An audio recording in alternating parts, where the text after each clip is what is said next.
If you have a disordered relationship with food, and by disordered relationship with food, what I mean is it could look like binge eating, it could look like secret eating, it could look like obsessive thoughts around food, it could look like restriction, it could look and feel like constant guilt around food.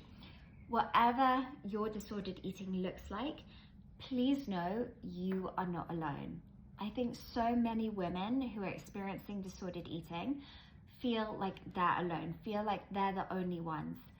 You are not alone.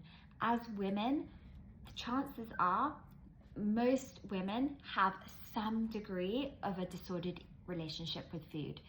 So if you are feeling like you can't be alone around food because you're going to binge eat it, or you're constantly thinking about food, or you binge eat on the weekends, chances are your sister, your best friend, your mom, a colleague, chances are someone another woman in your life is doing exactly the same thing.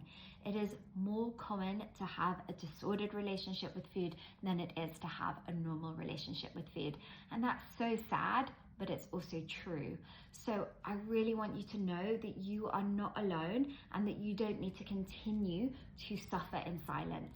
Reaching out to someone, whether it's a professional like me or whether it's a friend, a parent, anyone who you can reach out to and break some of that silence, some of that secrecy, some of that judgment that you're feeling about your relationship with food.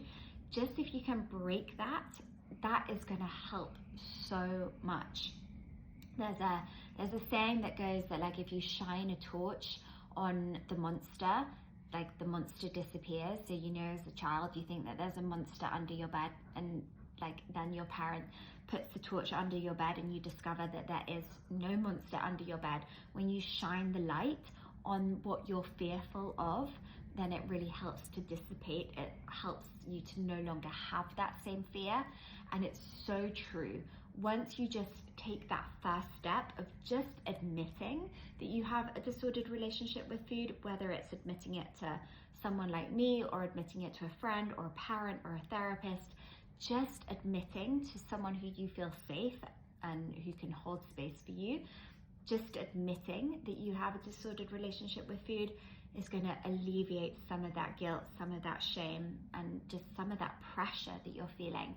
So that would be like the first thing that I would really recommend that you do. And I know it's hard, I know how scary it feels, but trust me, it's got to be the right person.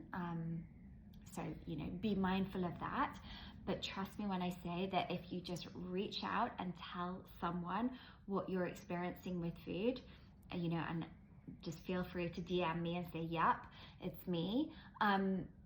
Just doing that is going to help you so much. So yeah, please know you're not alone. Please know that breaking the silence, breaking the secrecy, breaking the judgment is your first step in recovery from disordered eating.